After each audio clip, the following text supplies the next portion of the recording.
Welcome back to the Dean Obeidallah show. Right now, very happy to have back on the show. He came on a second time. I know, shocking. The governor of Maryland, Wes Moore. He's Maryland's first black governor. Before that, served in the U.S. Army. He was a Rhodes Scholar, a best-selling author, and CEO for Robin Hood Foundation. Governor Moore, great to see you again. Thanks so much for coming back on. It's so good to be with you, Dean, as always, man.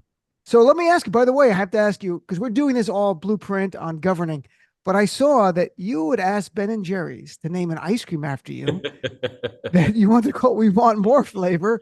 Did you ever get your ice cream? Let's start with something nice like ice cream. Did you? I saw you eating some ice cream on social media, but was it I Ben and did. Jerry's named I after did. you? It was great because they actually reached out and congratulated us on the mass pardon that we did, and then so I decided to reach back out to them and said, hey, if you guys are interested, here are my favorite flavors. And actually, a local Baltimore ice cream company called Taharka Brothers, which is a minority-owned business and a great ice cream company. And it's a cool company because it actually gives the employees ownership in the Wow. company as long as they've worked there for 18 months. And so it's a really great model. And they actually reached out and they say, hey, we got you, Gov. So they actually created We Want More, which is vanilla ice cream with peanut butter swirl and burger cookies, which are like quintessential Baltimore. And it is absolutely delicious. So when you come down to Baltimore, Dean, I'm gonna come. I'll host you for some We Want More. We're going to get the We Want More, and I'm going to have those guys from the ice cream company talk to SiriusXM about giving all of the employees here some ownership in SiriusXM. I think this is a great idea. So, I want to talk about the mass pardon and how important that is. But obviously, this is about governing our special. And governing is not just policy, it's also a tone that leaders set. In fact, that's almost more important often. We just saw a horrific attempted assassination attempt of Donald Trump on Yeah. Saturday. And I just want to get your reaction as a governor, as an elected official to that. I mean, my reaction is that those actions were horrific, and there's no place for it. You can disagree with somebody politically. You can think a person's ideas or their ideals don't match your own. Never should it then turn into political violence. Never should it then turn into something where people are fearful of their life because Right. they're choosing to serve. I have deep disagreements with many other people who might be running for elected office, and the way I plan on defeating them is in the ballot box. I had deep disagreements with the person who I ran for when I was running for governor. Mhm. Back in 2022, and I was very clear to the people who were in support of me that if you wanna defeat them, make sure you go out there and vote. and Right. and that's where our political dialogue and discourse needs to go. Unfortunately, we have hit this moment where the tenor and the tone have Mhm. gotten particularly vitriolic, and there's a real danger to it. So I just think it behooves all of us as leaders to be able to turn the tone down Yep. and to make sure that people, all of our people, understand the way we are going to win is we need to win the war of ideas and win in a ballot box. That's the fabric and the foundation of our democracy, and that's where it needs to stay. Certainly. And, earlier in the week, I played President Biden statements, not just last weekend, 2022, 2020. He talked about it, 2023 again. That's right. In January, on the anniversary night of January 6th, once again talked about no place for political violence. So I appreciate President Biden and Democratic leaders. We make it That's right. clear we are the party of ballots, not bullets. There's no place for that because we could lose this experiment. And it's so important people understand this. So let's talk about something in terms of policy you just did. They got a lot of attention, and deservedly so. And you got the ice cream flavor that's named after you now. But mass pardon more than 175,000 marijuana people convicted of marijuana convictions in your state. Yeah. Share a little bit about what led to this and the reason for it, please. Well, this is about both moral justice and economic justice. When in 2022, our state voted with a 70% margin to be able to have a legal cannabis market, to have a recreational cannabis market. Our state has spent the past year having what many believe to be the most equitable and also the most effective cannabis rollout that we've seen in this country. Over 174 new social equity cannabis licensees inside of our state. We just recently announced that cannabis sales in the state of Maryland have totaled over $1.1 billion for our first year of operations alone. And so we have a new billion-dollar market, a new billion-dollar industry here in the state of Maryland. But here's the thing. You cannot celebrate the benefits of legalization if you do not deal with the consequences of criminalization. And we have people who, while we have new growing industries in our state, I had people who still couldn't get barber's licenses, or who still couldn't get government contracts, or who couldn't get student loans for something that's no longer illegal in our state. And so by doing the largest mass pardon in our country's history, 175,000 cannabis convictions were just pardoned by me. I say this is an important step in righting a whole lot of historical wrongs. And it's an important step of getting people back into an economy. Because if you really want to have your economy grow, if you really want to have a continuation of the kind of economic momentum that we're seeing in the state of Maryland since I was inaugurated, you got to make sure you have more people who are continuing to participate in that economy. So we're really proud of what we're able to do, and also proud that we think it really helps to set a tone for how other states should move when it comes to the rollout of a cannabis market. It's great. It's a great point. And it was reading about at the time. I saw you'd introduced Shiloh Jordan, who was 32 years old, fired in his second day of work because they found one cannabis possession charge from years before. And you can only imagine the frustration of getting a job you want. They find something from years ago, something that's legal now, correct, and you lose your job. And lose your job. Like, we have to get out of this idea that we are making every sentence a life sentence. Right. I'm clear about accountability. I'm clear about the ideas that if someone breaks the law, there needs to be accountability for it. No one needs to lecture me on that. Right. However, what I also know is this: if we are making every sentence a life sentence, then we are not doing what we need to do, either to honor the idea that there should be some form of rehabilitation and reentry when it comes to a prison system. But in addition to that, that you have to have a society where everyone sees their pathway of participation. If you continue to have an entire oasis of people who are repeatedly left behind, then it's impossible for our society as a whole to be able to move forward. And so this was a very big step for our state to be able to say that we want to have an economy and a state where everybody can grow within it and not just some. I'm chatting with Governor Wes Moore of Maryland. And it's a great point. The life sentence, it becomes a life sentence if your conviction stays with you the rest of your life. That's right. For something like this. I mean, a minor offense that is now legal. So let's shift gears a little. The 2-year anniversary of Roe v. Wade being overturned, women losing a fundamental right, was just upon us recently. I know you've taken steps to protect women's health care. Can you share a little bit about your work in that area? Absolutely. I mean, literally, this is one of the first things that I did as governor, where, one of the first things I did as governor was release $3.5 million of previously unreleased funds that was going towards patients and training of providers, because my predecessor, the old governor, Larry Hogan, who's now running for Senate, would not release that money for political reasons. Showing a history where I am unabashedly pro-choice. I think this decision should be made between and this very difficult decision is one that should be made between a woman and her doctor, and no one else should have. No governor, no congressperson, no president should have an influence on that, or a judge should have an influence on that very, very difficult decision.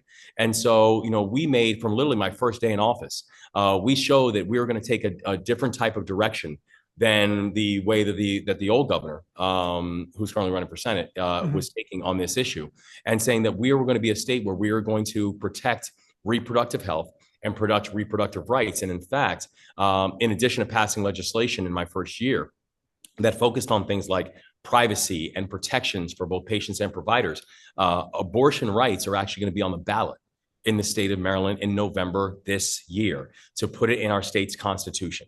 And so I believe strongly on this. And I believe strongly that our state needs to be a safe haven for abortion rights, and we're going to make sure we push to make that the case.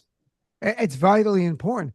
I mean, are you concerned, though, our nation is becoming a patchwork of states where women have fundamental rights and freedoms, and other states, they lose that right the day they get pregnant, and essentially their uterus becomes property of the state? They've lost all control of self-determination? Dean, I'm very concerned about this. I'm very concerned that we are going to have individuals and having women who are literally picking where they choose to live based on, is my body going to be protected? Are my rights going to be secure inside of that state? And so it's one of the reasons why I think it was such a dangerous and a damaging decision that the Supreme Court made I'm not very hopeful that this current court is going to think any different or move and choose to do anything different. So the thing that I know is until we can get a court framework that is going to do a better job of making sure that women's bodies are protected and that they are going to be the ones who are the decision makers about their own reproductive health and their own health care, that my statement is this: people should just come to Maryland then. Because when you come to Maryland, you will find a place that is going to protect your rights, find a place that's going to protect your freedoms, and find a place that's going to give you also the not just the moral and the physical, but also the economic health that you're probably requiring. So I'm inviting everyone to move to Maryland. It's a great invitation, and it's interesting that women have to make this choice, and corporations are going to have to make that choice. Do they want their female employees and families to be able to decide their own future, or are they going to let elected officials in red states decide their family planning for them? Which is, it's when you take a step back, it's unbelievable in 2024. This is the discussion we're having because Roe v. Wade is 1973. And sadly, we've gone backwards, and this is what we're dealing with. So, I mean, you look at the fact that we had to stockpile mifepristone, yeah, a drug that was it was not just legal, safe and being used, across the country for 20 years, and then you literally had one judge who then decides, actually, I don't think that's a good idea. I mean, some of the things that we have seen over these past few years have been so not just damaging, so morally reprehensible and intellectually dishonest. And that's the thing that's just incredibly frustrating about how this conversation has gone over these past years. Certainly. So let's talk about your great success. You've gone 26 out of 26 with bills. You're the Juan Soto, Aaron Judge of Maryland. I know Baltimore. Gunnar Henderson. Baltimore Orioles are in first place by one game. It's the All-Star break. But I'm sorry, being a Yankee fan, I got to pick Soto and Judge. But tell me, but you had Republicans support this as well. Yeah. So how did this work in today's world? We see a hyper-polarized political environment.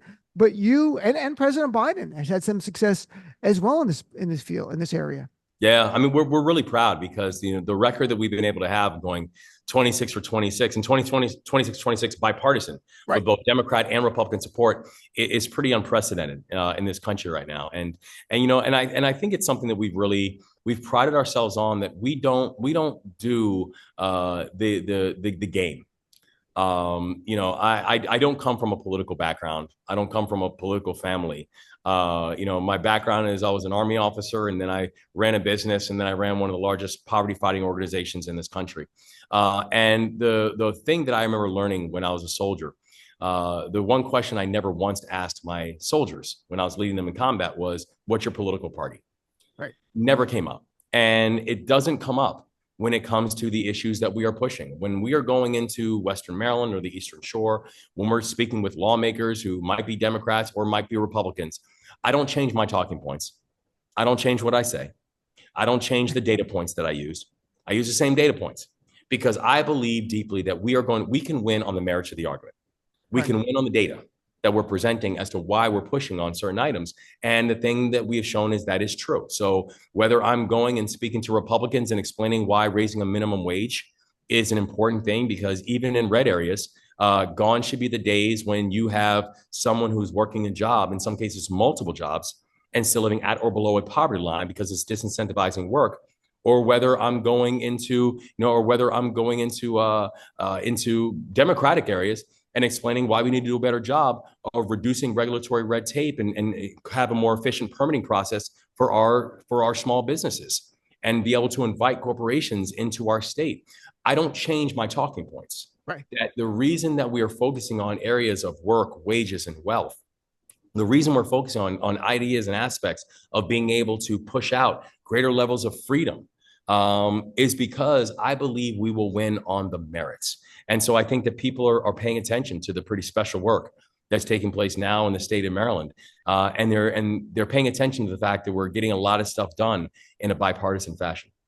Do you think the fact that you don't come from a lifetime of political work where you were, and there's nothing wrong with being a councilperson, assembly and state senate, all that, no, but they probably see things through a different prism after a while by being in politics. And I'm sure there's some benefits, but the fact that you don't come from that and you come from like, here's the task, How are we going to achieve this? That's As it. opposed to let's play these games. I tell you, Dean, I'm a very mission, in the military, we learn this idea of being mission first, people always. Hmm. I'm a very mission focused. And frankly, for some people I work with, they say it's kind of like a dog with a bone. It's when you're locked in, Right. you're locked in. And, and I think about even things like the Key Bridge collapse when we were looking at a situation where we now had a bridge that was, or a port that was responsible for 13% of our economy, that tens of thousands of workers relied on it. It's interesting because there's two neighborhoods that really buffer off of where that bridge collapse took place. One is called Turner Station. It's a historically important and relevant African-American neighborhood within Baltimore. And the other neighborhood that sits right alongside of it is called Dundalk, was a traditional white working class neighborhood. And you have in Turner Station, it's majority Democrat. In Dundalk, it's majority Republican. These two areas sit alongside of each other, and both of them were directly impacted by the collapse of that bridge and the fact that we now had a port that served 2/3 of the country that was now shut down. When we were going around the process of being able to reopen that port in historic speed, when people said it would take 11 months and we got it done in 11 weeks, when we're able to make sure that the workers who were directly impacted, thousands of workers did not lose their jobs by working in partnership with the private sector and the Biden administration to be able to make it happen. I tell people that that was not a Republican catastrophe or a Democratic catastrophe. It did not just impact Democratic areas or Republican areas. It impacted Maryland. And to see the way that Marylanders rallied around that was not just impressive, it was also just incredibly inspiring. So I think being able to bring a mission first, people always lens to this work, I think it really has helped to drive and fuel our success as a state. I think it's a great approach. And we spoke to your Secretary of Transportation today, Paul Widenfeld, and we talked about how quickly they got and how important the port was. I had him lay out the details of how the port affects so much of it across America, not just the Baltimore area. And he also talked about the bridge expedited process, but 2028 to rebuild it. And you're like, wow, that's expedited. But he mentioned the Biden administration has been there for your state every step along the way, and that's vitally important. Last couple of things, Governor, Governor Wes Moore, the Republican National Convention this week on Tuesday was all about make America safe again. And I think they're living in a time machine because crime has come down. And in your state and in Baltimore specifically, you've seen a reduction. What can you share about how your policies have contributed to this historic reduction in crime and in murders? Yeah, it's interesting. When I hear people say, we want to make our community safe, I say you should pay attention to what we're doing here in Maryland. Because, we're now watching the most precipitous drop of homicide rates, non-fatal shooting rates, increase in public safety numbers that we have seen in our state's history. Baltimore City, the last time the homicide numbers were this low in Baltimore City, I wasn't born yet. I look at these numbers religiously because I'm a numbers guy and I follow data. And when you're looking at the fact that Baltimore City year on year right now is down 51% in homicides from where it was last year. If you look at the fact that the state of Maryland, in terms of non-fatal shootings, is now down 43% year on year, and that's after a 30% decline of last year. So just in the first 18 months of our administration, you have seen the homicide rate decline by more than half. You've seen the non-fatal shooting rate decline by more than half, and we're doing it because we're not choosing these binary false choices. When people say, do you support law enforcement? Our answer is we've given historic investments towards local law enforcement, historic investments to our state's attorneys and our attorney general to make sure that our prosecutors are getting and keeping trigger pullers and violent offenders off of our streets, and making historic investments in community groups and violence interruption programs and workforce training, and doing things like having the first service year option in the history of this country, where high school graduates now have a chance to have a year's service to the state of Maryland. So we're able to have an all of the above approach, and that's working. And so it is interesting hearing people talk about public safety as a talking point. But public safety in our state is not a talking point. Public safety is an increased reality where we know we have more to do. But I'm incredibly proud of the progress that the state of Maryland is making right now. If the Republican National Convention was in Maryland, your crime rate would have went up because you have Donald Trump's got 34 felonies. You have Rudy Giuliani's there. He's charged in 2 different jurisdictions. You have Peter Navarro just literally got out of jail and he's giving a speech there. I mean, I just had the mayor of Milwaukee on earlier this week, so I wasn't aware of all the extra pressures on him. Last 2 things. What are your priorities going forward? You've had some great successes now. So from now through the end of this year, what are you looking to work on? We've got to focus on making sure we get our economy moving. During the 7 years that before I took office, when people talk about bloat and out of control spending, that actually in Maryland seems to be more of a Republican problem, because the Republican governor that before I came on board, for the 7 years, the last 7 years of his administration, our budget increased by 70%. Yet our growth was 3%. So you had a budget that continued to bloat, right? And you had economic growth that essentially was flat. Even though, by the way, during that same period of time, the average economy of every other states was at 11%. So Maryland continued to fall behind when it came to economic growth, but our budgets were just blowing out of control. And so during our first 2 years of office, we have actually had the first 2 years, we've actually decreased the size of state government. The first time that's happened in over a decade. And we're actually now making core investments in industries that we think have the greatest potential for growth. AI, cyber, defense tech, industries, advanced manufacturing, industries that Maryland has a unique advantage because of the assets that we have within our state, and saying we need to have a balance sheet that actually matches our ambitions. And so this is really the core focus of how do you have an inclusive economy? How do you get more people participating in economic growth and stop disincentivizing work? How are you focusing on things like trade programs and apprenticeship programs? Because we have some of the best 4-year colleges in America, in the state of Maryland. And I just want to make sure that we are going to end this lie that every single one of our students have to attend one of them in order to be economically successful. So that is going to be a core focus that we have for the remainder of this year, to saying that we have to be able to win by growth. And that has got to be the hallmark for our larger endeavors. And that's a great point. And the idea, you have great schools. I have my cousins went to the University of Maryland. I have a lot of cousins in the College Park area of Maryland. Very last thing, because this is a presidential election year. I know you went to the White House. You were one of the governors who met with President Biden. You've been on the trail as a surrogate for President Biden. What can you share about when you met with him, and what can you share about how President Biden is seen in your state of Maryland?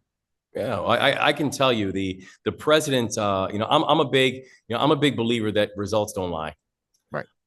And when you look at what's happened in the state of Maryland, even just in the 18 months that I've been the governor, we've gone from being 43rd in unemployment to now having 12 straight months of amongst the lowest unemployment rates in the entire country.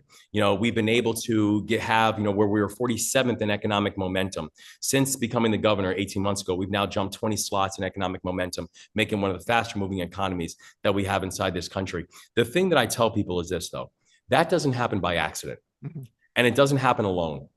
It happens because we had a partner who was willing to work with us every single day to ensure that we could achieve the growth and the success that the people of our state demanded. That partner is Joe Biden.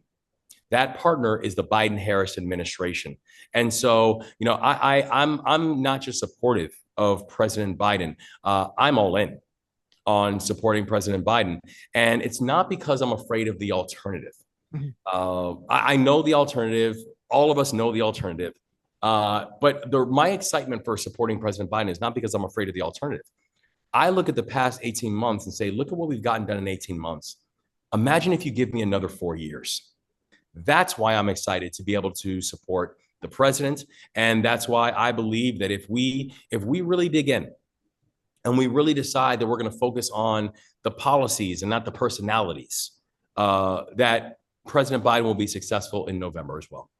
And I hope so as well. And that's what we want to see. We need to win this election. Governor, thanks so much for spending some more time with us again and being part of our special on a blueprint for governing in the blue states.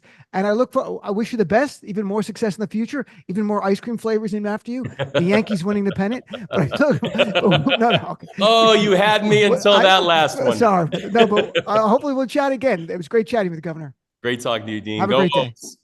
Take care.